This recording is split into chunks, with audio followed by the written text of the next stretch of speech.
What up, OGs? Welcome back to another episode of the OG Sessions Podcast, episode 76 going down right now. I am your host, Nick Usher, and I am joined today with my brother, Joey Allen. Thank you, everybody. Thank you. Also, we didn't talk much about it, but last week, episode 75, was your official first ever episode as the co-host of the OG Sessions Podcast. Yes, sir. I'm officially the co-host. I've been here for the last 25 episodes. Yeah.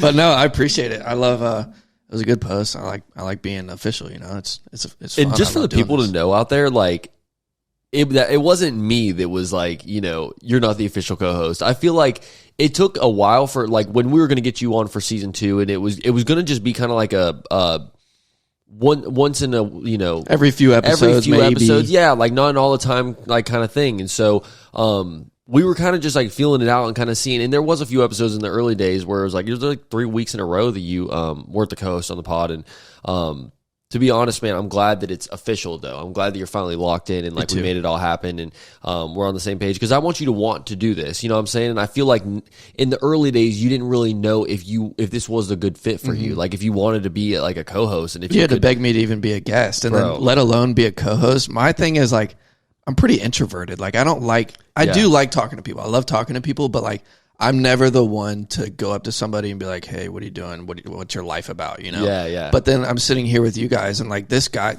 any guest we have has no idea who I am really.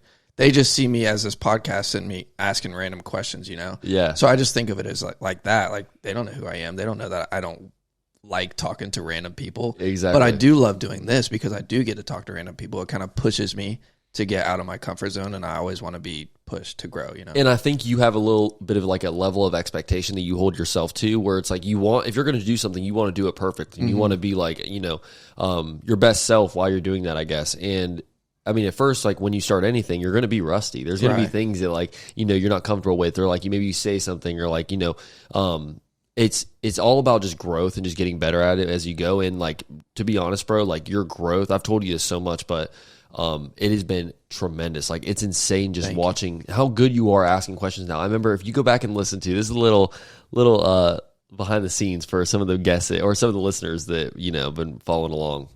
If you go back and listen to like episode 50, don't drop numbers. You don't have to drop numbers. Whatever ones it is, man.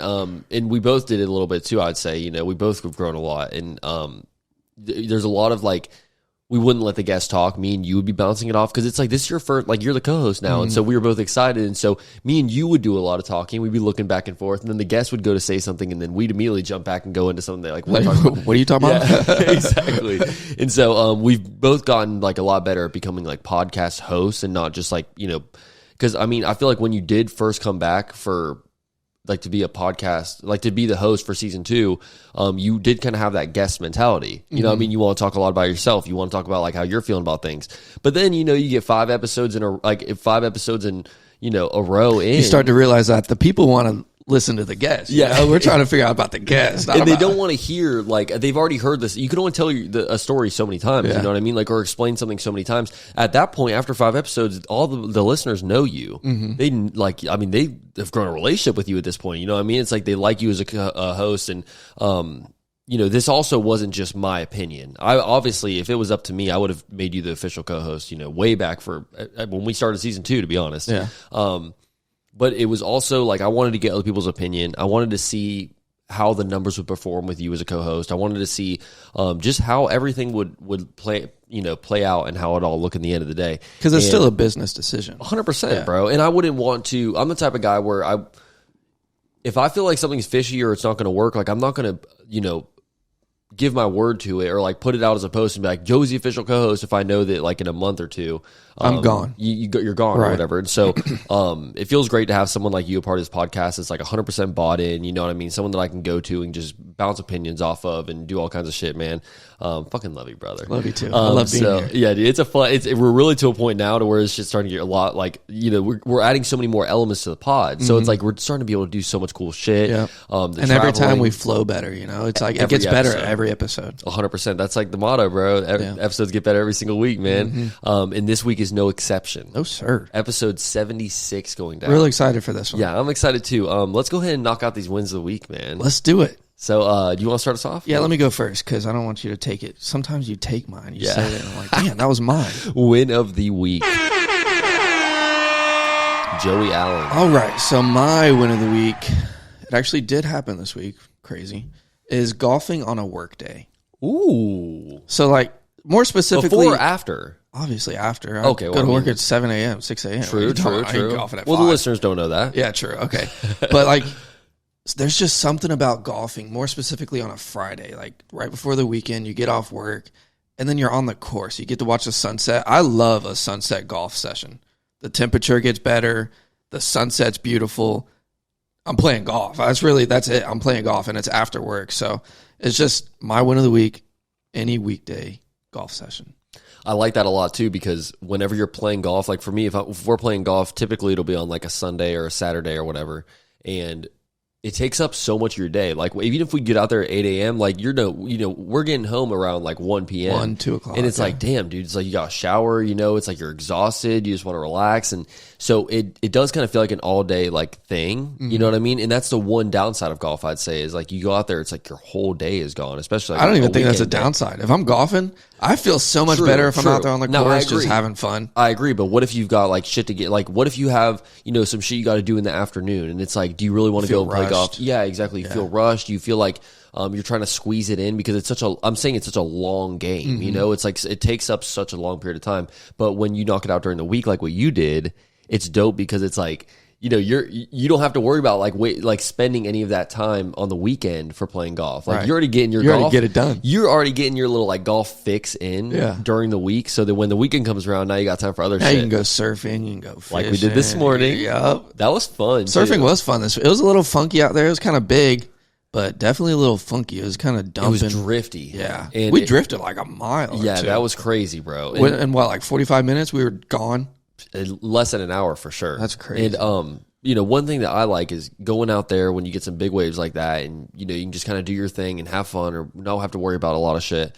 But it's like when you're out there and you got the drift, and you're constantly like, when it's such a heavy drift like that, you don't want to get too far like south of anybody. You kind of want to stay with your group of people, because if you get a wave and it takes you inside a little bit, and where that drift is like a lot stronger, bro, it's like you might, by the time you get back out to the waves, you're another 300 yards down the beach. Exactly, bro. Barely even see each other. No, but it was fun. I had a couple where I got smoked on. I'm not even gonna lie. Yeah. It was breaking kind of shallow. That's the problem. It's like 4 foot deep water, where it was breaking, and when you've got like 6 foot waves, man, it just sucks, dude. You get slammed to the bottom quick. I picked the wrong board though. I should have just said fuck it and brought the soft top out and just like had fun with it and just like done whatever. You would have got hurt more on the soft top because they were dumping so hard, like it would wall up and then it would just pick you up and you get tossed, boy. Yeah, but for the people that know, I got that mini nose rider. It's got like no rocker in it, bro. So it's like you need to ride 300. I know. That's my baby. 300 is this little short board he has. I love that. All my real OGs know about 300, bro. Yeah. For real, that was my baby. That's like with the board that got me into surfing, bro. I wanted to talk about this because it kind of irked me earlier when we got there and I pulled out it was 64 degrees this morning. It was cold this morning, and I have my soft top not soft top wetsuit top. It's just a top. It's just a shirt. I pull it out of my car and Nick's like, "You're such a bitch." I'm like, "Hold on, it's cold outside." And he keeps calling me a bitch. And I'm like, man, I don't like the cold water. And then guess what? As soon as we get out in that water, I'm sitting there. I'm warm. I'm feeling good. Nick's over there. He's like, bro, he's was shivering. I mean, bro, the wind, like that's the thing, dog. It was you get out there. The water temperature wasn't that bad. The water was like a hot tub. But when you're out there, and I wasn't on like my normal, if I was on 300, bro, I would have been, my neck would have been the only thing above the water. That's the other thing too. I'm so hot. Yeah, your board barely, you actually found out you had a hole in the bottom of your surfboard today. I broke my surfboard today. So you're sitting out there, your board can barely even, it's taking on water as we speak, and so you're in the water, you've got the top on, of course you're going to feel good. But for me, bro, I'm not even gonna lie. For me, once my ears start to get numb, because if you duck dive and you're just sitting up there like in the wind for a while, bro, you know how it gets, man. It's just like once my ears get numb, and I'm one of those guys. Like I've even taken off like surfing in the winter before because I hate the cold. Yeah, cold water sucks. It's like it takes away the fun of surfing for me because I'm out there the whole time just like trying to get warm or trying to heat up, and you know how it is, man. Whenever you're catching a wave and it's freezing cold outside, it's like you stand up, you don't even want to be there. It's like a skeleton, bro. You just stand up and you can't move. You're just like still. You know what I mean? Do you like surfing in a wetsuit? there's aspects of it I do like, and there's aspects of it I don't like. I kind of love every aspect of it. Really? Yeah. You love besides the fact of like putting it on and taking it What off. about that little drip? Like that little drip you get in the back of the wetsuit. That's a small price you pay for surf. Because if I'm out there in the winter, those waves are big. True. And if I'm surfing 6-8 foot waves and I have to wear a wetsuit and all I have to worry about is a little drip getting down my neck. So that was what I was going to say about the plus side is like in the winter, the waves are so much dramatically better. Mm-hmm. And so it's kind of nice to get out there in the wintertime and enjoy it and get out there with some big waves and, you know, see what we can do and shit.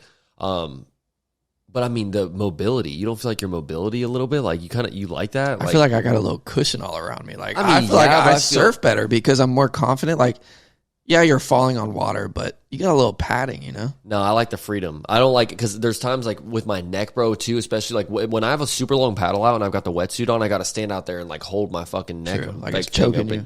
Not like it's choking me, but just like, you know, you feel like you can't get like a bunch of air because it's so tight around you. And with a wetsuit, like another downside, bro, is it's so expensive and so easy to grow in and out of. Like, bro, I mean, you can get one that's too big for you and you're going to get a ton of water in your wetsuit, but at least you can kind of grow into it. Yeah. But if you get one that's like, you know, if I were to get one that's for my size right now and then I go work out for like 2 or 3 months, like that thing's going to be too tight for me to wear, bro. I put on 15 pounds in the last like 3 months. So if I were to bought a wetsuit 3 months ago. It showed, brother. In that fucking top you were wearing, it showed. I look swole, didn't I? Swole, right? I look swole. You look real Thank swole. you. Yeah. I look swole. You know, I've been working out. Yeah, totally. You see that? You see that? It's popping. Yeah, you're getting some weight. I don't know how you're getting it, but it's coming in. I don't know if it's in the form of muscle or fat, but it's coming in somehow. Man. It's going to turn into muscle. Yeah. Okay? Don't worry about what it is now. It'll be muscle. Hey, you're looking great, brother. Don't let nobody take that confidence away, man. You get your shine. You take your shine, man. I appreciate you. My win of the week. Yeah, what is it? Damn, we went on mine for a while. I was going to say, I almost forgot about my own win of the week. Man, last week I had one of the coolest experiences. Let's hear it. Like on a serious, 100% like for real note, man. So we had Madison Hughes on last week. Mm-hmm. Shout out Madison. She posted something on her story just saying she wanted someone to shoot a video for her, and she'll take him to the Jags game. It was Jags versus Chiefs. It was the first home game for the Jacksonville Jaguars, which this game has been sold out for months. Mm-hmm. Didn't realize that half of those tickets were to Chiefs fans. There were a lot of Chiefs fans. Holy shit. But anyway, besides the point, she was singing the national anthem for that for the game. Mm-hmm. And so I, DM'd her about it. We talked it over a little bit. It felt like I was a great fit. And so, shout out to Madison. She chose me to go with her to that game, it was such a crazy experience, bro. Like, I'm not going to drag this out and make it sound, I could you were on the field talk about this. I was on the field, bro. That's crazy. And so we get there 9:30 a.m. You pull up to like the gate of Daly's place, which is like basically you pull up to the Jag Stadium and they let you through like the big security gate and everything, and you park right next to the stadium, and like, you're not out with like the public, like you're in like the loading. You're dock part of the like, crew, bro. And then they take you like, you got your personal like lady that comes out and like kind of escorts y'all all over the place, and dude, it was just so crazy, like doing the walkthrough, like. First, we get there, we go in the green room, we kind of get all like, she puts all her stuff down, and, they introduce us to like the flyover pilots and stuff. And we meet them, and, they're like letting us know, hey, we're going to be timing you. Like the jets that are flying over. Fly over, yeah, for the flyover. That's like crazy. whatever. She says like, the ends the song basically. And, dude, it was just such a crazy experience. Like just kind of seeing all behind the scenes of what goes down to just the national anthem. Mm-hmm. Like something as quick and simple as that. It's like all the different people that are involved with making this production happen. And so, we have the rehearsal. We go out there. It's like 10:30 at this point, and we go out there, and there's like a couple, like training facility guys out there, like kind of checking out the field and doing whatever. But for the most part, it's empty. You don't see anybody out there, bro. There's like a couple security guards, and that's pretty much it. Yeah. And man, we're out there like she's doing a couple test runs, and it was so crazy here to do the test runs because there's no one in the stadium, so it's like very echoey. That's very all like, you hear. It's all you hear, bro. It's like quiet until she starts singing, and it was a really cool experience, man. And then, game time starts. We're walking through the tunnel, and no one realizes that she's doing the national anthem. Like, they just think, like, it's just a Jags fan, walking through, because we're wearing all Jags gear and whatever. And I was also with her mom and Gracie, her sister. So shout out them, bro. That was super cool. But, we all, originally the lady that was like walking us out there, she kind of gave me the impression that I was going to be able to follow Madison like through the tunnel, but then once we got on the field, like Madison's going to have to go by herself. Like, I don't have an NFL media kit, like, right. or, like you're supposed to have a media pass and all this stuff to go out on the field and get like, content for an NFL game. And, so, I'm just kind of following Madison, doing my thing. I got the camera, I'm recording, whatever, in the zone. Madison's doing her thing. She's like high-fiving people on the fans. At this point, we're on the field. And security kind of eyeballed me, but never like stopped me. And I was going to go until he stopped me, because if he would have stopped me, I would have been like, all right, yeah, no worries. I'll just hold back right here. I wasn't going to be disrespectful. And never like said anything to me. And I just kind of kept like, cruising behind Madison, kept filming her or whatever. At this point, we're like behind the end zone, like going by like the field goal, And, did you see Jackson DeVille? Like right as we were walking out of the tunnel was when he was jumping off the top of the stadium. That's crazy. Yeah. So we saw him from the ground, from the field view of him like landing on the field after he jumped off the top of the stadium. Anyone who's been to a Jags game knows Jackson DeVille always zip lines from the top of the that boy's stadium. So raw. He's so cool. Anyway, so we get out there. And they're giving her the whole rundown, putting her earpiece in, doing whatever, getting her all, set up. And then she goes out into the, it was, where they did it was like the middle of the end zone of the, I believe it was the south end zone. And she's, gets ready, starts recording, does everything, like absolutely kills a performance, bro. Like when I'm sitting there on the field, I'm the distance of me and you to her. And right before she was about to sing it, the Jags players ran out and they all came and like kneeled around her when they were like praying in the end zone. Like they weren't like kneeling around her, but they were like praying in the end zone, and it was all like within like 5 feet of her. And it was just, dude, just after she finished and the jets were flying over and then the crowd go crazy. Bro, the crowd goes wild. That's the one thing about an NFL game is you got Jags fans and Chiefs fans all cheering at the same time, bro. Yeah. It's not like because we stayed for the whole game afterwards in these great seats, by the way. Whenever we were like, so after the game, Jags score a touchdown, you got half the stadium going crazy. Chiefs score a touchdown, you got half the stadium going crazy. But national anthem, bro, when you hear like 60,000+ fans, everybody just roaring, bro. And you got the jets flying over, and it's just, shout out to Madison, bro. Yeah. Like she was so cool for taking me on that experience. That was like the highlight of not just my week, but like, honestly, bro, one of the highlights of the, this year, bro. Yeah, that's a good one for sure. Just being a Jags fan my whole life, it just really hit home, bro, that I was able to go on the field. And then it's crazy because afterwards, like, you don't realize how quickly the game starts, man. Like, she's singing the national anthem at like 57 or something. And so, like, bro, as she's walking off the end zone, like they're like, we got security behind us stuff. They're lifting up the nets for the goalposts and shit. You've got like the referees, they're all getting like, getting in their positions and shit. Like they're about to kick the damn ball off right now, bro. Crazy. You know what I'm saying? So, it was just such a cool experience. Then afterwards, just being able to like go in the green room and see like, this is the same green room that Post Malone sits in, when Future sits in, whenever they come and perform at Daly's Place, which is the, concert venue right next to the Jags. So you've basically met, bro, Post Malone and Future. Basically, I sat in the same chair they did. Dude, it was just, I cannot tell you just how cool of an experience it was. Shout out Madison Hughes. Shout out to just the whole Jaguars organization. And, it was, the Jags didn't pull out the W, which would have made the day just absolutely, just topped it off for sure. Still a great experience. I will tell you, we could have lost 50-0, and I would have been the happiest camper ever. Just because it's like, dude, that experience, you can't walk away not happy. You can't walk away just like not fired up, dude. It's like whenever we were walking out, like after we had just done the national anthem, we're walking back like into the tunnel to go like back to the green room or whatever. We go into the tunnel and I see a bunch of Jags fans and I'm like, let's go. I'm like trying to get them all fired up, and dude, they start hanging their hands down like I'm Trevor or some shit. Dude, it felt so cool. I was like, I like that was your main character moment. This is what it feels like to fire up a crowd. That's what I felt like. I was like, that would be the funnest part about being a football player, bro. Just being able to like get them so hyped just by like raising your hands and shit. And then, it was just cool, man. And then, I'd like look up a couple guys like high five and be like, Jags by 50, baby. And it was, of course, that didn't age well. That didn't age very well at all. But yeah, man, definitely a great experience. My win of the week, my win of the fucking month, dude. Yeah, that shit blew mine out of the water. I'm over here talking about golfing after work. Nick is on the NFL field with the Jaguars. Hey, man, and it was one thing that I did strike out, though, I will say. What do you mean?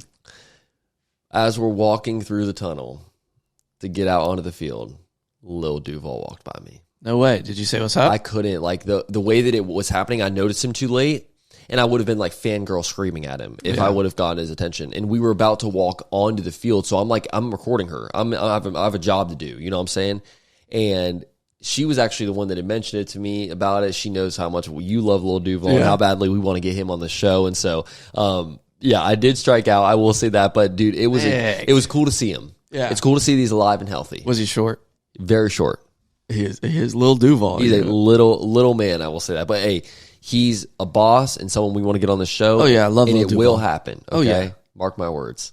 How about we get into this episode? Let's get into it. I'm excited. Yeah, me too.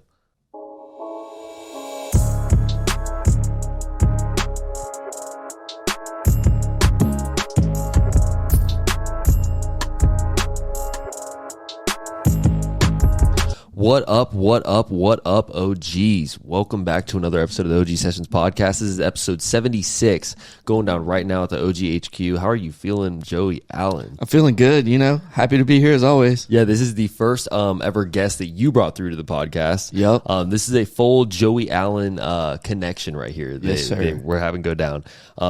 Let's go ahead and jump right into it. I'm super excited for this episode, man. Let's go. Today's guest is hip-hop artist and entrepreneur, Quez. What's happening, man? We're in the building with my boys. How you feeling, bro? Feeling good, man. Got the ice on? Oh, yeah. Long night, man. We popped out last night. YTB Fat was real lit now. Where at? Where was that? Dynasty Lounge. No way. Yeah, YTB Fat. That's Moneybag Yo new artist. Oh, that's okay. dope. Oh, yeah. Was it a good turnout? Yeah, it was a good turnout. Bunch of people pulled up? At first, it was looking like, but then it got lit. Really? It got lit. You got lit later on, You got to wait for the time. Yeah, that's the thing. Nobody ever I ain't pops gonna out lie, early. like around 12:45, it was like, okay, I can't see nobody now. It's really, you feel me? I could see everybody at first. I could see everybody in the club around 12. You feel me? 12:45. Okay, now it's getting jumpy. You feel me? Okay, now I can party. I like this. You feel me? Yeah. Because when it ain't thick, you feel like you wasted a good outfit. I'm like, damn, I done got clean for nothing. You feel me? But do you ever feel like there can be too many people as well? That's a big problem. I don't like it when it's too thick. I just had a problem with that the previous weekend. I went to an event and I couldn't move. It was too thick. I couldn't even walk to the bathroom. I wasn't comfortable. Much less you can't even talk to anybody. That's exactly. one of the biggest things. Man.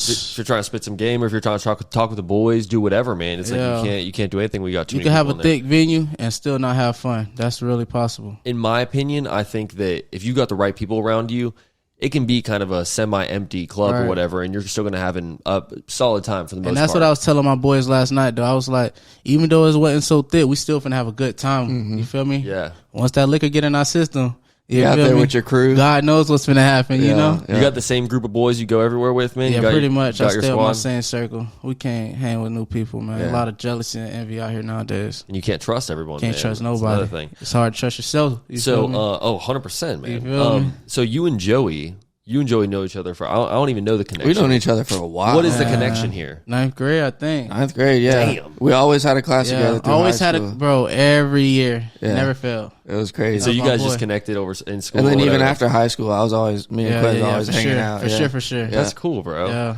And yeah, man, I think it's really cool that, you guys have like some kind of like little connection. Sometimes whenever the guests come through, it's like we've never even met him before, you know? Right. So it's like always cool to get someone in here. It's like a friend, whatever. Right. So let's jump into this music shit, man. I'm really excited about this. Actually, one more question before we get out of this topic. What was Joey like in high school? Oh, God. Oh, bro, I'm gonna put it like this. I'm gonna give my boy his flowers. That boy had a lot of females. I know you lying. I know you lying. The girls was crazy about Joey. I'm gonna give my boy his flowers. You feel me? I think it was just because of the demographic, Inglewood. Like there wasn't a lot of people like me. It wasn't a lot. He was a you feel me, Joey. You feel me? He was a 1-on-1 at school. You feel me? For sure. I mean, it was cool. It was cool. I don't know about having a lot of females, bro. I ain't gonna lie. You had him, brother. You had him. That's so funny. I appreciate you. I really had him, man. That's so. High school was fun though. I can't complain about high school. I did enjoy it.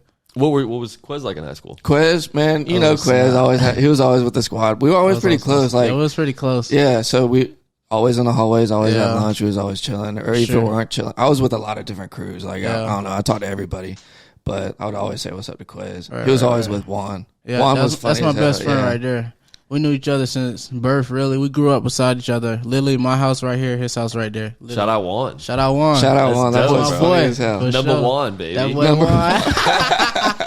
Kobo. Kobo, yes, sir. Yes, sir. That's all right, cool. Let's get into this music, man. Let's so I've get been into following it. you for a while. I see all your music. I Right. see you posting all the time. Right. How'd you get into it? So I got into it on some freestyling while being high. So we smoking in the car. Then we start finding out Quez could freestyle for real. They like, bro, you could freestyle for real. I'm like, yeah, I can freestyle for real. So I went to the booth. We bought an hour in the studio. It was like 50 an hour. You feel me? First time we ever went.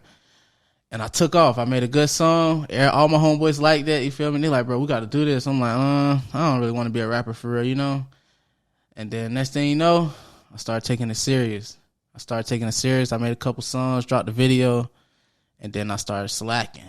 You know, dealing with personal life and goals, what you want to do in the real world. When you stepping into the real world, literally I transitioned to be a rapper right after high school. So at the same time, I was going to FSCJ at the time, walking around with a laptop every day. People will tell you, Quez had his laptop. I did my work, you feel me?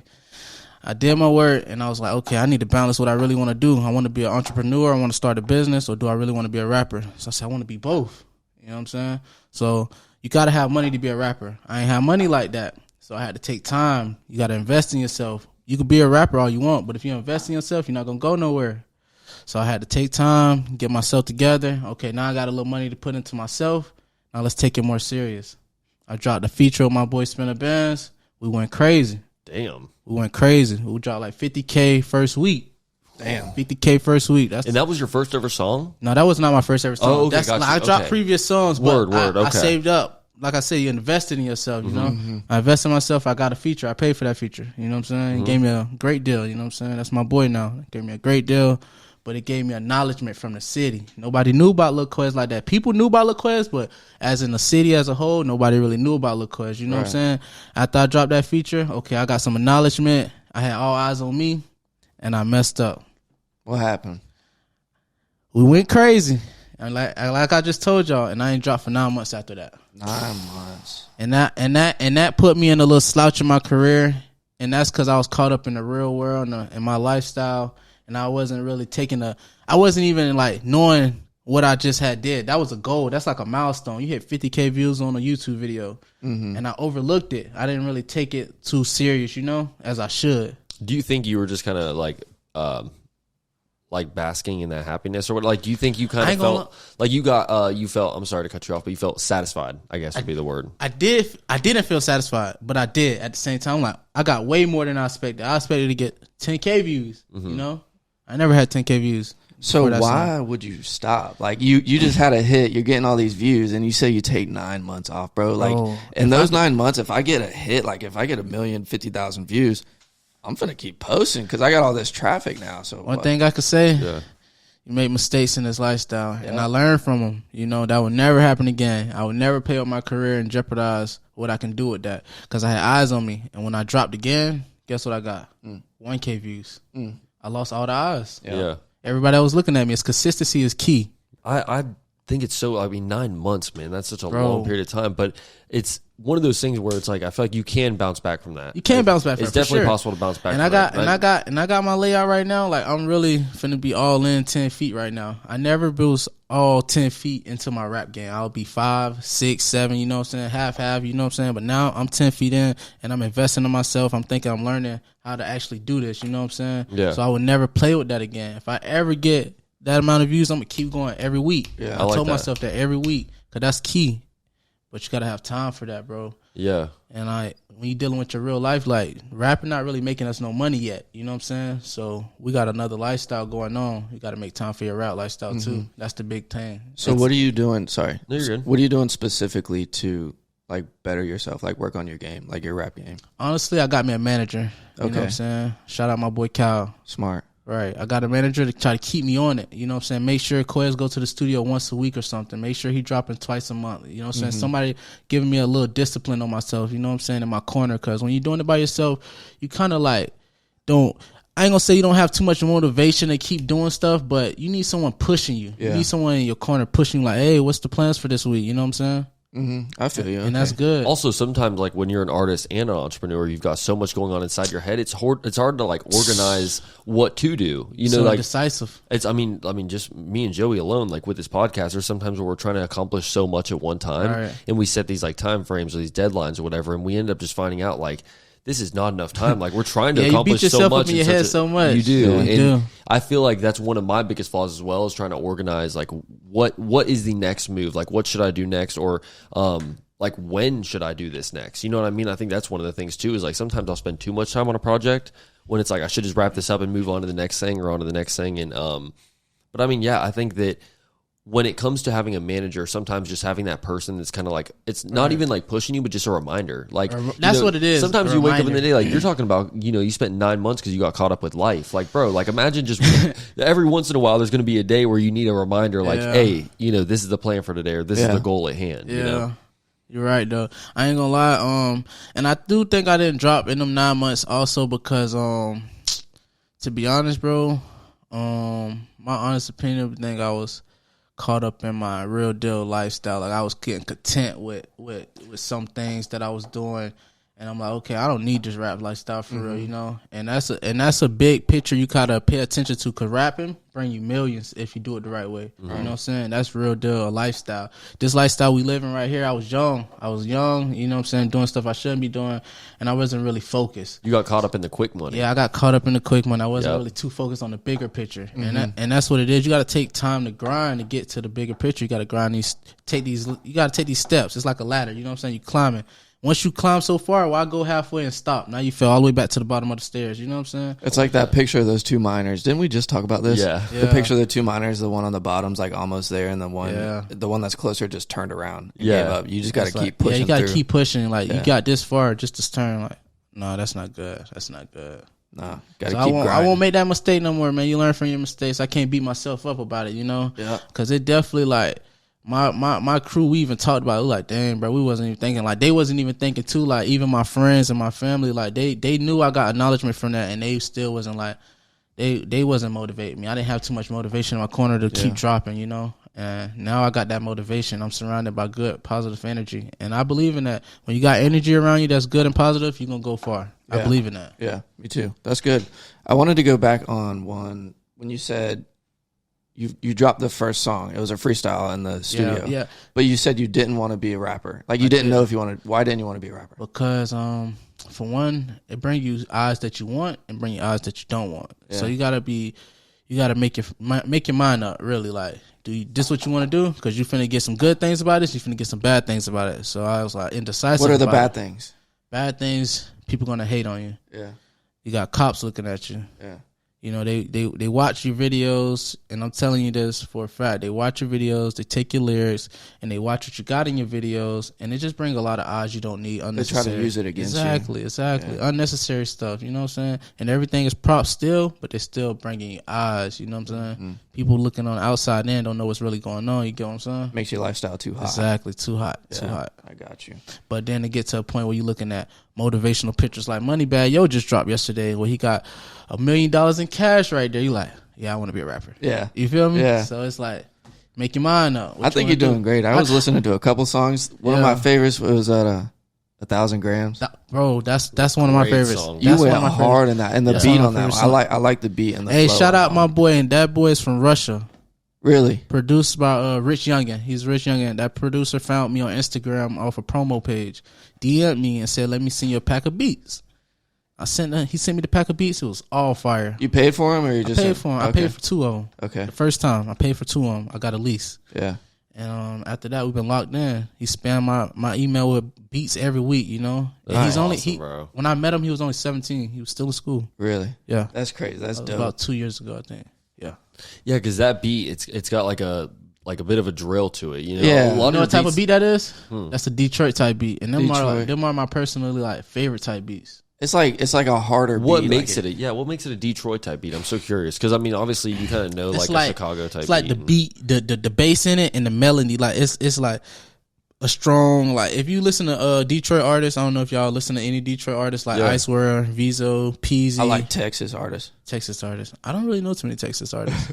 Except for no, I don't think he's from Texas. Hold on, finish your thought. We could talk. Yeah. Got you. So yeah, Detroit artists, they got like a special tone. Like when you hear a Detroit beat, it's just like that's a Detroit beat, like Babyface Ray type beat, and them personally are my favorite because they got a strong hit. They gonna catch the audience attention. Like they don't waste no time. It's like heavy hitter, yeah. It's like punching. That's exactly how I and felt. It turned me out. Okay, I'm like, okay, all right, boom. Because most of the time when I go in the studio, I don't write. I don't got patience really, so I be like, okay, boom, punch in, say a couple lines, okay, cut me off right there, punch in, come in, couple lines. That's how most rappers do it, but some rappers also write. I don't really got patience. Like I said, I don't be having a lot of free time. You don't write anything now? I do. I write a chorus. That's my thing. I might write 3 to 4 lines if I do write something, and I'll be like, okay, I got my flow. Once I get my flow, that's the biggest thing. Once I get my flow to a song, okay, I can ride it out with anything. It's like boom, boom, you swinging, you feel me? But once you don't got a flow, you gotta you feel me? You need to write a little something. Like you gotta write a line or two to catch your flow. Yeah. That's what it's always about for real. You made that song with Money Mitch too. Yeah, big fan of that song, bro. Yeah, that's oh my my twin god, for real. that was and you guys. I was gonna mention like before I even heard that song by you two. You guys sound so similar. I mean, you guys kind of have that same. Yeah, y'all have like the same. We bounce sound. off each other energy. Yeah. You know, and me and Mitch, we actually met in a car group. You know what I'm saying? And we sync, like we just click. You know what I'm saying? That's my brother for real. And we got in the studio together. And you feel me? I'm not gonna lie. Mitch motivated me to take rapping more serious too. My boy, I see my boy really drop his first song and drop 1 million views. Real deal. Crazy, it blew bro. up on TikTok. Real deal. You see a lot. So I'm like, dang, this is my homeboy. I'm chilling every day. That boy just went crazy. Got 1 million views. Okay, we finna get serious now. It's time to lock in. You feel me? Are you on TikTok like that or no? Yeah, I'm recently just got getting on TikTok. I got my son. I don't know if y'all heard Hold On. I got Hold On TikTok. Yeah. And I got 1,000 grams on TikTok. But it's more of I gotta promote my TikToks. I'm starting to learn about what's the ads. I could put my TikToks on ads now and bring a different audience. Because when I put my TikToks on there, they wasn't really catching the buzz like that. But you got to get it seen. Yeah. You gotta pay someone to dance to your song or something. That's what it's all about. You got to network for real. How often do you post on there? Honestly, my manager's starting to post on there because I'm not consistent enough. Sure. You know, that's why I need someone in my corner to help me for my consistency. Because fun fact, me and Nick, we mastered TikTok. I mastered TikTok. Yeah. Joey blew up like crazy on there, bro. Yeah, I blew up with those plants. Yeah, dude, he did. Oh yeah, my boy is in the plants. Yeah, he got some good ass videos, man. There was a couple that hit like one hit like 4 or 5 million or something. Oh my god, that's crazy. I got a couple over. Yeah, TikTok is crazy. You just got to stay consistent with that. Bro. Like literally, when you're beginning, like 3 or 4 times a day, you got to post. Yeah, and then once you start to figure out your crowd and who it brings in, that's when you really hit the heavy hitters. Like what I did to go viral is I went to my specific niche, scrolled all the way to the top, the most viral video, and just recreated that shit. And then that shit blew up. That was my first million. That's how I got my first mil. And I don't know if you've ever seen, like, there's some of these rappers that are on TikTok where it's like you wouldn't even really consider them like a true rapper. They just make like these like TikTok like catchy songs and shit. They do. But you look at their music on like Spotify, bro, and they've got like 2 million monthly listeners, and you're like, you know why? Because it's all TikTok. Anytime you're pulling it from somewhere, it's pulling from somewhere. I mean, I don't care where it's coming from, bro. That's still money in my pocket. Like those guys, like I don't hate on. Excuse me, I don't hate on any of those boys, bro. Because like when you think about it, like it doesn't matter how those views come in or how those listens come in. Like if they're coming in, they're coming in. Right. And the average person, like imagine that dude that doesn't have TikTok or the guy that's like not on it like that, and he just sees that person get suggested to him on Spotify. He's like, yo. Like, this dude's clearly got some motion. He doesn't know they came from TikTok or whatever. So, yeah, I think it's super dope, man. I think TikTok is a great platform. I've actually been slacking on it a little bit recently. Obviously, we post the clips and, the podcast clips on there. But, I want it is a grind. It's like another job. Did y'all hear about they start taking the money, people from making money on the Reels on Instagram? Did y'all hear about that? No way. Yeah, I think I heard about that. I don't want to say it's confirmed, but I think they're like Instagram stops paying people. Yeah, they finna stop paying people for Reels. Why? I don't know. That's the argument I was hearing about. Who did I hear that from? I heard that from someone who's making money off of Reel. Actually, I overheard it in a barbershop. Someone be making Reels, and they getting paid from it. But it's not much yet. But still, why you taking it? You know? No, for sure, bro. And I know that the TikTok creator program, I think is what it's called, or partner program or whatever. You don't even make that much off of it. Like I've heard some of these guys. You don't make that much. That's why I say, but it's still something. I made $100 off a video. Yeah, why not? Mr. Beast was I think the most viewed person on TikTok for like 2022 or something, and he only made 40,000. That's so crazy. You got to think, bro. Like he has like billions and billions of views, bro. That's and wild. like, imagine how many likes and imagine how many people are just coming to the app just to watch him. Mm-hmm. Right. And I mean, it's crazy. Like only 40,000, bro, for an app like TikTok that's probably got millions upon millions of dollars, dude. It's just Stingy, man. yeah. I got some free game for these TikTokers. You ready? Yeah. So when you can monetize at like 10K, I think, and then you have to have 100,000 views within the last 30 days. But once you monetize, that's when you start getting paid. But once you monetize, they kind of like suppress your videos. They don't throw it out to everybody anymore. So if you have all this motion and then you monetize, your views are going to go down every time because it just never works. Like your views always go down. Oh, that so makes what sense. I did, I had all the requirements to monetize and I thought about doing it because like, yeah, I want to make money off TikTok, but I didn't. So more people saw my videos and I ended up getting like brand deals and making money through brand deals, not from TikTok. So yes, it's from TikTok, but it's through other people. Gotcha. And that's the way that he's doing it is genius too, because they'll send him free products that are going to make his videos better. They're going to make his garden like look better and all this shit. And so all you gotta do is tag them. all you gotta do is tag him, and it's And cool. your views stay up. Yeah. They don't get suppressed at all. I like that. That's a good point, man. Because when you think about it, like most people, whenever like the goal for most people is just to get to that point to where they can monetize. Mm-hmm. And so yeah, that's a And then they see their views drop so damn far, and they're And it like, makes "Damn, I sense. don't want to do this anymore." because the more views they bring in, the more that TikTok is gonna have to pay them Right. probably. So wow, that makes so much sense. Bro. System's fucked, man. Yeah, it is. But I mean, hey, take some tips from Joey, y'all, because that's a fucking Don't monetize. Get them brand y'all a deals. key to success now. Yes, sir. dead Get ass, them bro. deals. I will say though, his videos were like truly just good videos because then he went over to Right. Instagram and did the same thing with a brand new Instagram page, and then bitches went crazy. Instantly bro. hit like 1,400 followers. Goated, Like, man. That shit was crazy. Okay then. What's your biggest piece of advice for promoting music just in general, or like getting more people to check out your music? My biggest advice is plan a budget. Plan a weekly budget that you're going to put into yourself to go on ads, as in Google ads, YouTube ads, TikTok ads, Instagram ads, Facebook ads. Just plan a budget and put it on every platform, which is what I'm finna start doing currently. I just started doing it currently, and I watched it increase my audience from bringing in followers, likes, views, all above. You know what I'm saying? And it's all about just putting $50 on this out, putting $100 on this out, and just putting yourself low. So when you clicking through your page, okay, now a little question popped up. Who's this? Let it play for 15 seconds. Oh, I like this. Swipe up. You feel me? And that's key because people be on their phone all day just swiping. So you done swipe 5 times. Now guess what? Lil Quez popped up. That's a 15 seconds of your time. I got you watching me now. And now you like what you hear. You go check out my page. Oh, look, bro, look, okay. You feel me? Got a new follow. It's just like that. So you're paying for all these ads. Are you posting more? Honestly, that's the thing. You could promote anything. I could promote a post from a year ago if I wanted to. Yeah. So it's all about. But is it gonna get shown? I mean, It'll get shown, but it's all about posting your new content. Obviously, you want to keep posting your new content because old content already been seen, and you know what I'm saying. it's already been through the exactly. works. So Yeah. it's all about on a new post. Like say I'm finna drop a song, and I'm saying I'm gonna drop a trailer. If I drop a trailer, I might go pay 2 promo pages. I won't do an ad on those, because that's just a trailer. I'll do an ad on the actual song I drop on YouTube, Right. Apple Music, Spotify.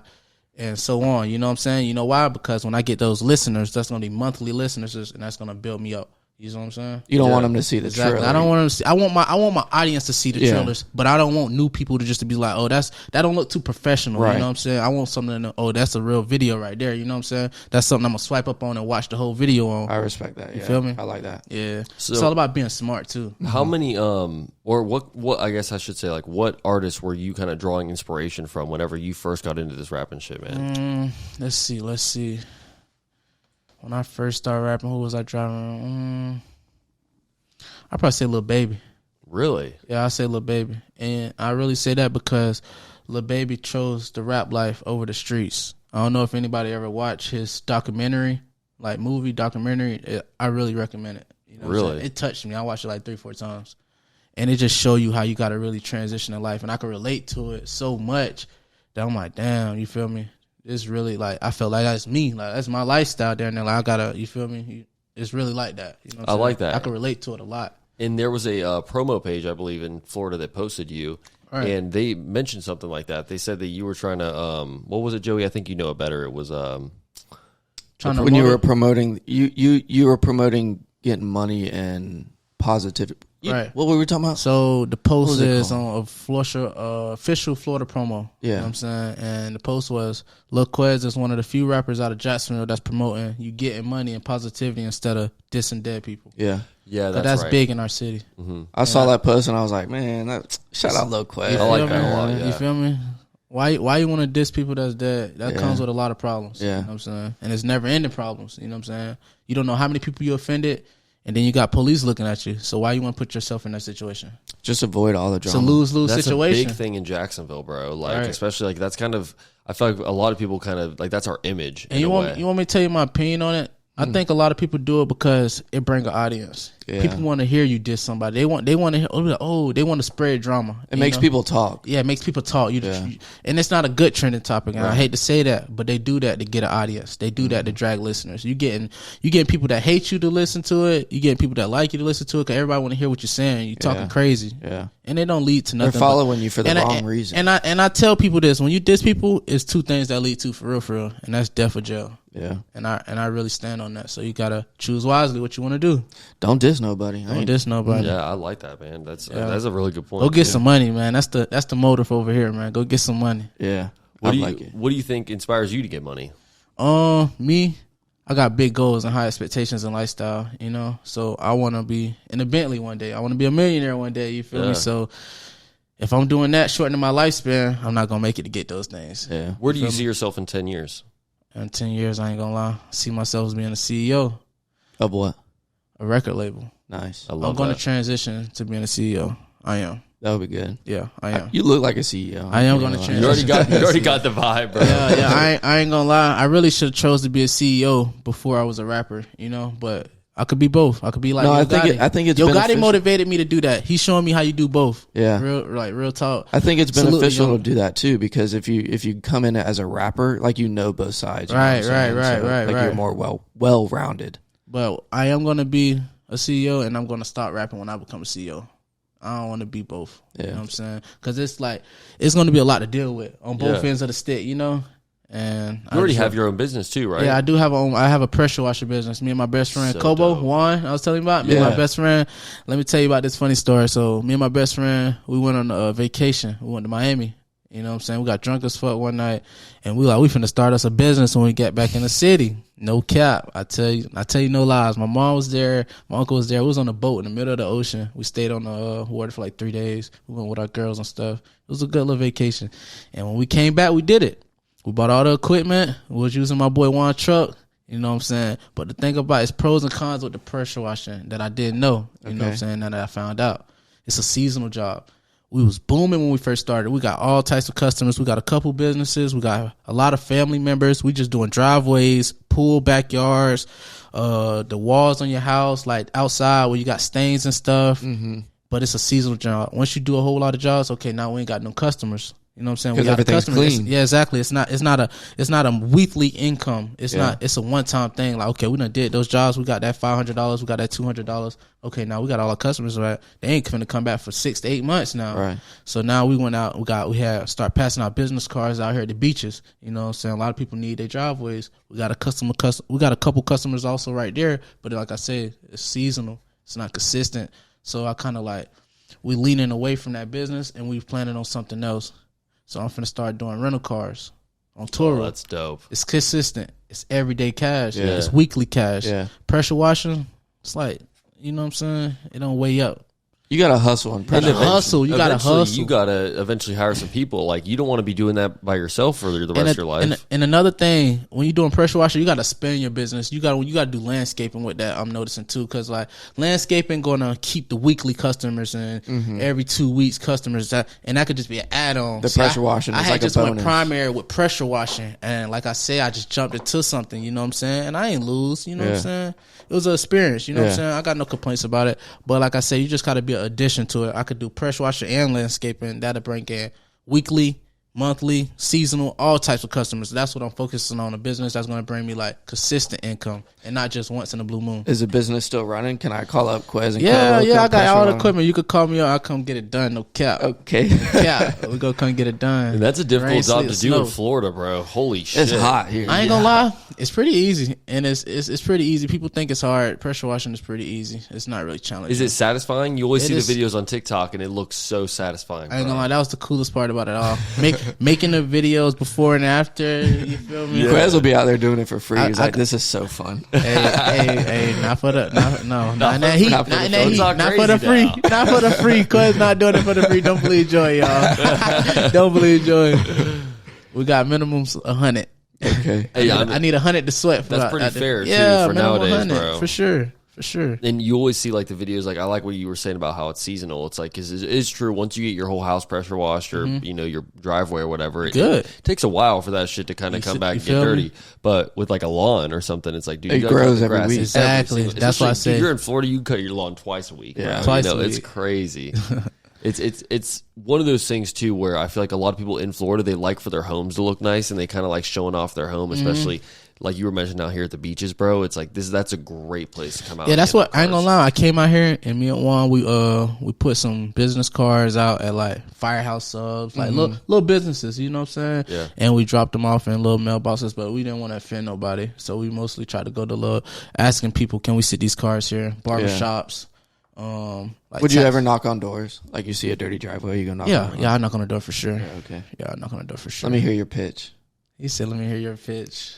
You gotta knock on my door and everything. What's up? What are you doing here? Q&J sanitize, pressure washing and sanitize. Oh, let me tell, I didn't even tell y'all.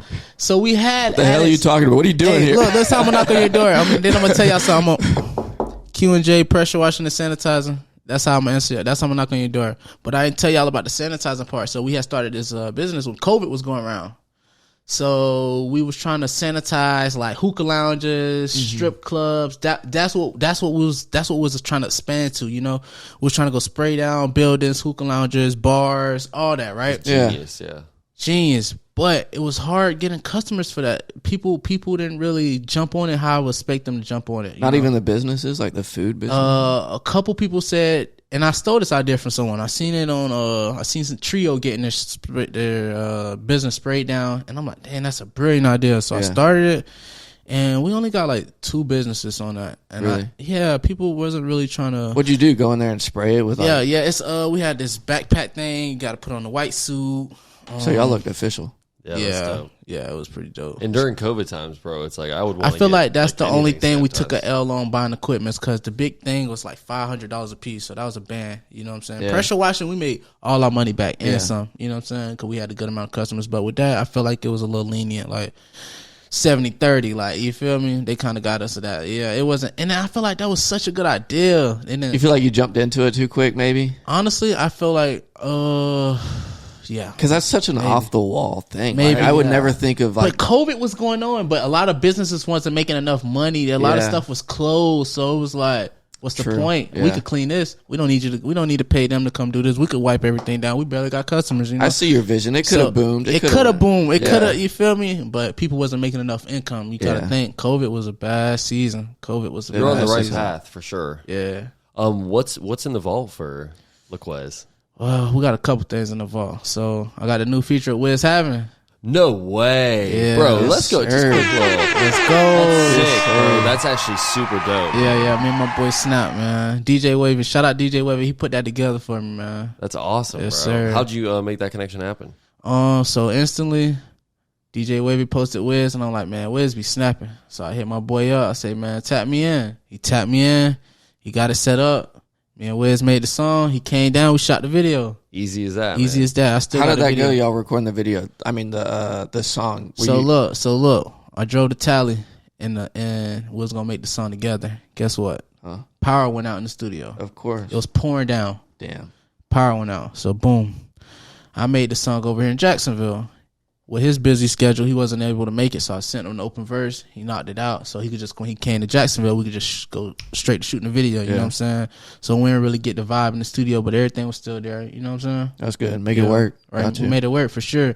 Things happen. It's obstacles, man. They always try to stop you, but you can't stop greatness, man. Nope. You can't stop greatness, I like man. that. Yes, sir. We're gonna jump right over it. You feel me? No Do you go to Tallahassee a lot? Nah, I don't, but I'm finna start. Not gonna cap. There's some motion out there, bro. I gotta give him. I need a network out there, man. I need a network out there. I don't go to Tally enough. I've been there though a couple times. good vibes every time I go. It's just a lot of police on the way there. Florida Highway Patrol, state troopers. Yeah, I don't like troopers. I don't like troopers. I don't like troopers. You speed. Hey, listen, no. Don't answer that. Listen, I can answer, man. Listen, state troopers and a Hellcat don't get along. I'm gonna just put it like that. I was gonna say, bro. Did you see what he pulled up in? I don't think you need to ask. Did I see it? Did I hear it? That thing was whining. Yeah, man. Big cat, man. Yeah. You know how we go around. How long you had that thing? Year and a half. Nice, bro. And I could tell you this, the best car I ever had. I was gonna ask you, what do you like most about it? The speed. Yeah, I knew Come on, man. But I mean, how about that interior? Like, is it a comfy ride compared to whatever you've had? It's a comfortable ride. It's really roomy. You know, we got fully loaded. I got the stars on the roof. Give me one bad thing about the car. Gas. Wow, I didn't even think about that. 70 a tank. Is it premium? Gotta be 93. 93. 70 a tank. Gas ain't cheap. Yeah. Gas ain't cheap, and it's a gas guzzler. Yeah. No cap. I think he's got some power too. So listen, the pros about that though, you got to drive it in eco. Still fast in eco. You're gonna save some gas too. Yeah. You put it in sport mode though, you're gonna need gas tomorrow. Yeah. Really? Real talk, it's gonna burn. Is it like a noticeable difference between eco and sport? Like without even thinking, like you notice, like okay, you got a miles per gallon. So when you fill up, it'll be at 300 sometime, or it could be at 200. You feel me? That means you got a full tank. You got 300 gallons to eat. But if I was speeding, that means it's gonna go to 200. That means I ain't got that much. You feel me? It burns crazy. Quickly. That's a whole extra 100 gallons that I'm burning on a full tank. You get what I'm saying? If you're first at a red light, are you racing the person next to you? Depends on what kind of car. Some things are pointless. Yeah, don't smoke it. I do it every time. Don't smoke a Camry, bro. Come on now. There ain't no I ain't gonna lie. It be them Hondas that be trying to, you feel me? It be some little people out there trying to, they just want to see the car. They want to hear it. That's why I would do it. They like to antagonize me. Yeah. And then I have to, you bite too, don't you? Yeah, of course. Well, you got to be careful too, because I actually got pulled over by a cop in a like brand new Mustang, bro. Like this is a couple months ago, man. I got pulled over. It was funny because it seemed like he was trying to like get me to do something because he was riding my ass for a long time, bro. Right. And then threw the lights on. I was like, damn, no way. No way. Mustang? Never knew. Because I was gonna give him that little brake check. I'm like, hey, I just got this new car. You better get off my ass. You know what I'm saying? Like, because if I get that new car, I don't really speed in it or nothing. I just want to keep that thing clean, you know, and I want to enjoy the good gas mileage or whatever, you know. And so I'm like, bro, if I got somebody on my ass, I'm gonna let them know like you got to back up a little bit, especially if I'm not in that fast lane. You can't tell from the headlights. I got cop headlights like memorized through the back of my head. Once I see headlights that's close to the cops, it's on a Mustang. Every Ford Explorer, I'm scared. Oh, every time. Hold on, a Ford Mustang pulled you over? That's what you just said? Yeah, it was I a thought Mustang, you was in bro. the Mustang. No, the Mustang. That's a 5.0 too, bro. Yeah, they're fast. And what's funny is whenever you know it was silver. It was like beige silver, kind of was like that shiny beige. But then they pulled me over and they took off afterwards. They took off, but like right after we finished the ticket, I was still there for a second, and then they pulled off. And once they pulled off, I was like, "Damn, that thing's loud." Yeah, it was like it had a little exhaust on it too. Bro, I was like, "What fast. are we doing, bro?" I was fast. like, "You should have wrote him a ticket for loud exhaust." Bro, they're playing with our tax dollars, man. Jesus Christ, bro! They taking our money for new toys. I know, man. And you know they're letting that officer take that shit home. Hey, believe it or not, guess what I seen over on the west side? What? A 392 Scat Patch, Challenger State Trooper. No. Yes, man, yes. And it caught me, and it caught me off guard. He was in the cut. He was in the bushes blending in. You know they black. What they is, black and brown. So you know they blending in. Were you zooming? Of course. Cops mess with Hellcats for no reason. You feel me? Facts. Why mess with us if you know we could bully you? Yeah. You feel me? Don't hurt yourself. Don't give yourself a headache. You ever think they just want to stretch their wheels, you know? They just want to get... I'm gonna put it like this. I'm gonna give you a headache. Don't give yourself a headache. Okay. You feel me? My normal daily driver is a damn Jeep Cherokee. So it's like, you know, I'm over here just imagining what he's feeling like. I mean, if a cop pulls me over, it's like, I'll get over to the side of the road as quickly as possible. Turn your hazards on. Yeah, I'm like... I ain't gonna lie, when you're driving in the Hellcat, sad to say, you feel untouchable. I know he can't catch me for a fact. So do I want to stop? It's up to me. You feel me? Do I want to let you do your job, or do I want to make this harder for you? You feel me? Or do you like it? Also, I guess traffic would also play a key role in that. Yeah. You know, if there's a bunch of cars on the road, you can't get up to that top speed where you got to get out of there. That's a big problem. Yeah. You're right about that. Especially roads are clear. You good? Roads are not clear. Yeah, just pull over, brother. Yeah. Just let him do his job. Jacksonville is one of those places too where it's like you've got so many people and like all the hot spots of Jacksonville. Like if you're downtown somewhere, or like, you know, at the beaches or wherever, it's like there's so much. It's so congested with cars, right? So it's like, I mean, you don't really have a lot of opportunities. You got to be out there on that highway. You got to have some open space. But yeah, enough talking about running from the police, man. We're all law-abiding citizens on this podcast. Oh yeah, man. This is a law-abiding citizen. We do not incriminate ourselves. No, we're also, we're also not going to go out on a whim and say that, there's a specific party of people that, we do support or whatever. It's like we're neutral. All right. Oh, yeah. Right. If you want to do what you do, whatever you want with your life, and we're not going to tell you what to do. Anything you don't want to do. If you do it already, cool for you. I mean, cool exactly. Got to put that disclosure out there. So yeah, boys, you want to go ahead and get into Joey's new segment? Joey's top three? Yeah, we could do top three. Let's get this thing popping, man. The thing about this top three is I always think of it kind of as we go, because I don't know what it is. Nick don't know what it is. You definitely don't know what it is. Right. Well, you're supposed to know what it is, but yeah. No, I always, it's a freestyle thing, I like it off the dome, Okay. So I've been sticking with top three rappers, stuff like that. Top three rappers? But we switching it up. Yeah, we're going to switch it up. Gotcha. So I want to hear your top three breakfast foods. That's fire. So I'm gonna tell y'all this: breakfast is like my favorite meal. I love breakfast. I can eat breakfast at 3:00, 9:00. I love pancakes. What kind of pancakes? And I like from a location? I like homemade pancakes. Like I don't really like IHOP, Denny's. I don't like those pancakes. Them are generic pancakes. I really like Auntie, whatever that pancake makes. Auntie Gemini, whatever. Yeah, I know what you're talking about. The red box. That's the type of pancakes I like. I like them. You know what I'm saying? Homemade. That's my favorite. Like small pancakes. I don't like real big pancakes. I like small pancakes. Yeah. They call them silver dollar pancakes. I know. Yep. So pancakes, bacon, and cheese eggs. That's one of my favorite meals. Cheese eggs hit. Yeah. Cheese eggs. I don't like eggs without cheese. You ever put ketchup on it? I don't want to tell on myself, but I put ketchup on like hash browns, and I might eat the eggs with that, but I won't put ketchup on my eggs. You just slide the eggs over there. Yeah, like if I have grits, eggs, and bacon, it's no ketchup going on my eggs. Right. But if I got hash browns, eggs, and bacon, okay, I got ketchup on my hash browns, and I like to eat my hash browns with my eggs. So it tastes good. It tastes good. You feel me? It's like a loaded hash brown. You feel me? I like that. That was good. So that's my first meal I'm gonna go with. My second meal I'm gonna go with is biscuits and gravy. Ooh, sausage gravy. Sausage. Yeah. Sausage, biscuits, and gravy. That's shout out to my mama. She makes it best. Shout out my grandma and my mama. They make Jesus. I love some biscuits and gravy. I'm telling you, that's the top key right there. My third one I'm gonna go with. I like a good omelet. Really? I like a good omelet. And I don't add too much in my omelet. I add ham, cheese. I be getting like a fully loaded omelet, but I add a couple veggies. Like I like bell peppers in my omelet. But I don't like what's that? I don't like too much onions. I'm not a big fan of onions, but I like bell peppers. You know what I'm saying? Yeah. So I have fully loaded as in ham, bacon, and sausage or something like that. It'd be a lot of meat in there. Cheese, yeah, obviously cheese in there, but I won't have no onions. I have some bell peppers. You feel me? That's like a Texas or something like that. That's why I'm getting like one of them omelets. And while we're on the topic of breakfast foods, I got a question to ask. What's up? It's a little off the wall. Off the wall. You ever been to Cracker Barrel? Yeah, I've been to Cracker Barrel. Okay. So good, bro. Yeah, I've been to Cracker Barrel. They got good breakfast. I ain't gonna lie. And they got good pancakes. Really? I don't vouch for too many people pancakes. You ever had the blueberry pancakes? I haven't. I'm a real picky eater. And I get almost... You get the same thing every time. Not the same thing, but as in pancakes, I like strawberries and bananas on my pancakes. Like literally, I get that every time. Like if I get something like that, it's gonna be strawberries. And it's healthy if it has fruit on it. Yeah, and it's I don't know, that strawberry give it like a little extra. You feel me? Yeah. I got an off the wall question for y'all. What's up? Do y'all like cooking? Yeah, I love cooking. You love cooking? I hate the time that it takes to cook. Like I don't mind. I love the actual art of cooking. Like whenever I'm making something, it's usually like special occasion. Like homemade pizza or something like that or whatever. Yeah. And I love doing it, but then I hate how long it takes. Bro, it takes too long, bro. But one thing I do have a passion for is grilling. Like I like grilling. Like you feel me? Like what's your favorite thing to grill?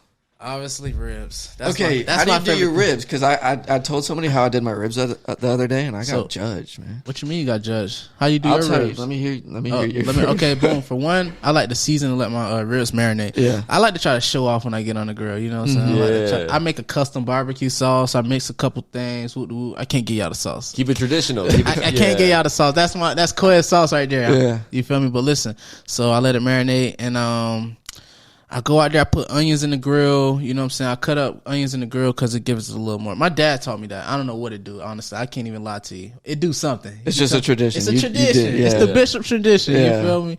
And we slow cook them things. You feel me? We season them all up before, you know, they've been marinating all night. So we throw them on the grill and, you know what I'm saying? I do my thing. After they come out the grill, I put the sauce on it and I throw them in the oven for about 5 to 10 minutes to let that sauce, you feel me? Stick on there. Yeah. You know what I'm saying? So then I take them out the oven and they be, you feel me? Falling off the bone. I don't even want to tell you how I do my. How you do yours? So I marinated, obviously, but then, all right, listen, don't judge me. All right. And you could try it. I swear it works. Boil them bitches. Boil them? But not in water. It's like, there's a little bit of water, but then I do orange juice, apple juice, bunch of seasoning, some barbecue sauce. Boil them till they get the temperature. And then take them out, let them sit for a little bit, put all the barbecue sauce on it. And I'm not going to lie, when you take it out, it looks weird. Like, it looks like boiled meat, but it has all the seasoning on it.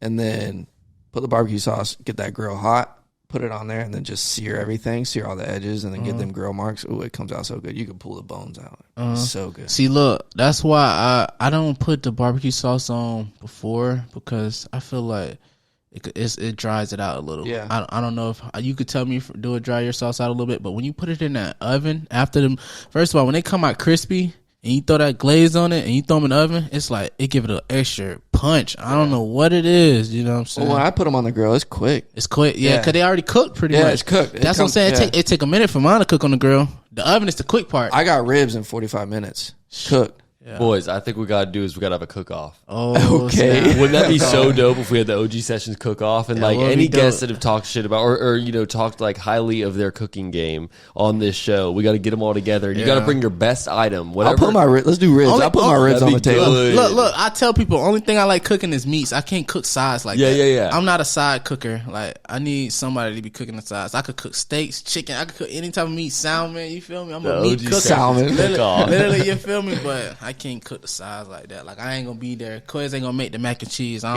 like good food. I don't like my mac and cheese. Hey, if you're bringing the ribs, brother, I got that mac and cheese. Don't you worry. If I'm making mac and cheese, it's Velveeta from the box. Okay. No, you're not eating that, brother. Like I just told you, I got the ribs. All right. You got the ribs. Okay. Yeah. What you want Quez to get? The ribs. We're gonna have a cook off. We got 2 slabs. We're gonna see who ribs taste better. Yeah. And also, you can't look at them. So, like, when you guys put your ribs on a plate, like, I don't know. I told him my method. He might steal my method. No, I'm gonna use mine. No, he's gotta stay true. Stay true to that. All right. Y'all both seem like you're pretty confident in what you got. So I don't. You know, we got to put them. We got a blindfold, or you know, so that we don't know whose rib is only whose. We will know whose is whose. Yeah, you guys know, and then you know we'll have a couple judges or whatever. That'd be really cool. I think. Funny. Good content. That'd be cool. I like that. If Quez is out there, you know, I wouldn't sign up to get beat, but you know. Listen, I'm real confident in my ribs. I just told you I'm really confident in it. Like, I don't like losing. I'm excited, bro. No, I love eating ribs. So I mean, right, you get the best. This is a win for me, bro. It's a win-win for all of us. We all gonna eat good. We all gonna eat good. So it's a win-win. We gotta make it happen, boys. We can make it happen. What's one thing that you want the OG Sessions audience to know about LaQuez? Good question. Let's see what I want you to know about me. Their biggest takeaway from this episode. I feel like I want y'all to know that I'm a real humble person. You know what I'm saying? I don't really try to shit on nobody, you know what I'm saying? Because I know what it feels like. I came a long ways. You know what I'm saying? Joey seen me from the start of where I wanted to be. And I'm still not where I want to be because, like I said, I got high goals and expectations. But I made it far. But he's up there. I made it far, you know what I'm saying? And I feel like I'm proud of myself. I give myself my flowers every day because I beat myself up in my head because I'm so indecisive from what I want to do, how I want to do this, what new business ideas I want to do. So I have to tell myself, like, congratulate yourself. You made it far. You're doing good. You're doing better than a lot of people. And I don't never like take it for granted. You know what I'm saying? I'm real humble about it.